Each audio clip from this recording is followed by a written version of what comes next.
The rain was pounding against the windows when Armin Hale realized the envelope he had been waiting for, hoping for, contained nothing but another apology, another delay, another line of cold text telling him the factory contract he depended on had officially fallen through.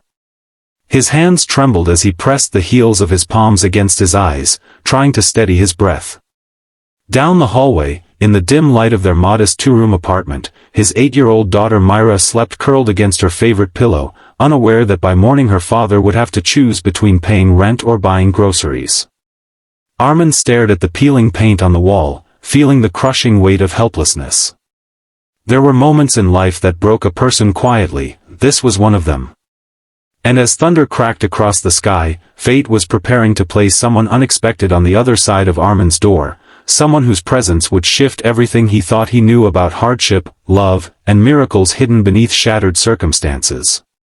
Before we continue, if you believe in kindness, second chances, and stories that remind us of the goodness still left in the world, please like, comment, share, and subscribe to Stories of Kindness.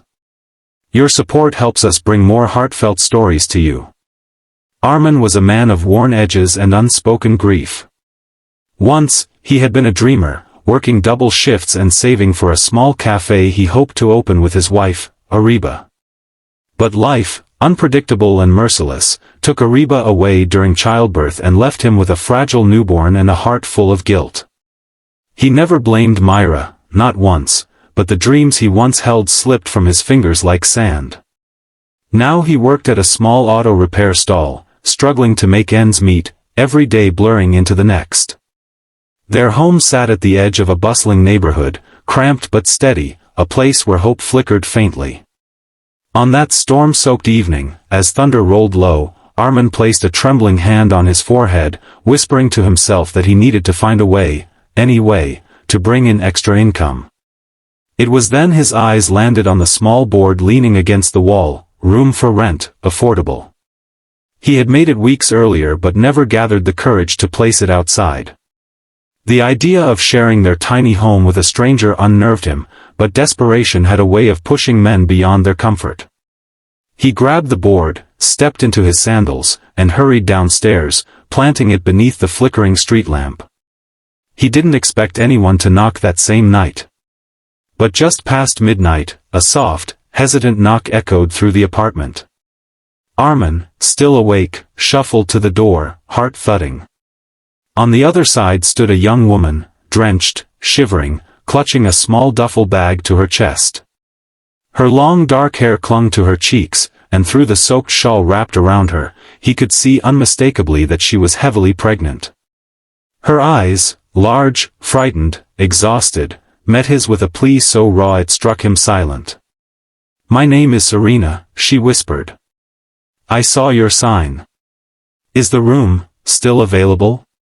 Armin hesitated for a moment, his mind racing with caution and compassion intertwined.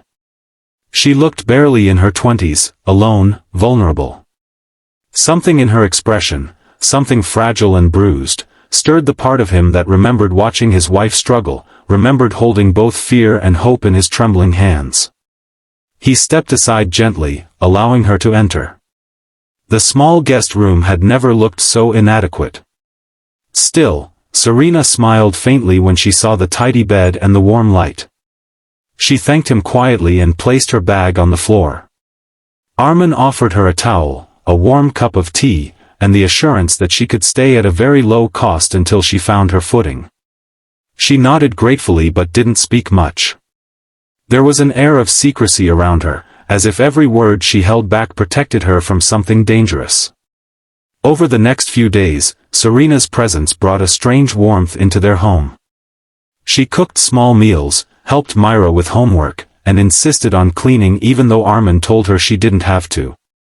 Myra adored her, often sitting beside her with childish curiosity, asking questions about babies and whether Serena had thought of any names yet.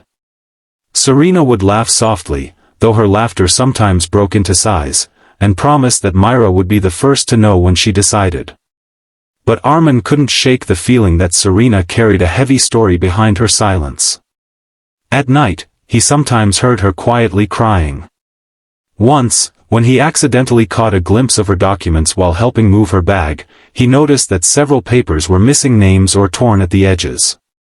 And more noticeably, Serena never stepped outside alone, always waiting until Armin or Myra could accompany her. Then, one morning, things changed. A black luxury car was parked across the street. Two men in suits stood beside it, scanning the area with sharp eyes. Armin felt a chill crawl down his spine as he watched from the window. When Serena walked into the kitchen with sleepy eyes, he saw her freeze at the sight of the car, dropping the glass she held. It shattered across the tiles. "They found me," she whispered, trembling violently. "I thought I had more time." Armin had no idea who they were, but instinct took over. He moved in front of her protectively. "Tell me what's going on," he urged gently. "If you're in danger, I need to know." Serena sank onto a chair, tears streaming down her face. And then, in a flood of emotion, she told him the truth. She wasn't just a pregnant girl running from a troubled home. She was Serena Olcott, heiress to the Olcott financial empire, a vast empire of international investments, luxury resorts, and political influence. Her father, Adrian Olcott, was one of the richest and most powerful men in the country. But power often cast a shadow darker than poverty. Serena's life had been suffocating, controlled, monitored, shaped by demands she never agreed to. When she became pregnant by someone her father didn't approve of, he threatened to take her child away and send her out of the country under the guise of restoring family reputation. Terrified, Serena ran. She changed her name, discarded her phone, took whatever cash she had hidden away, and fled into a world she had never known, the world of ordinary people. She thought she could hide quietly until her baby was born, but her father's influence tracked her faster than she expected. Armin listened, shock rippling through him. But instead of fear or resentment, he felt only empathy. This girl, this heiress, was no different from any scared young mother he had seen at hospitals, trying desperately to protect her child. Money didn't soften the pain she carried. "You're safe here," Armin said firmly, surprising even himself. "They won't hurt you, not while I'm around." For days, the car reappeared on and off, searching, waiting, watching.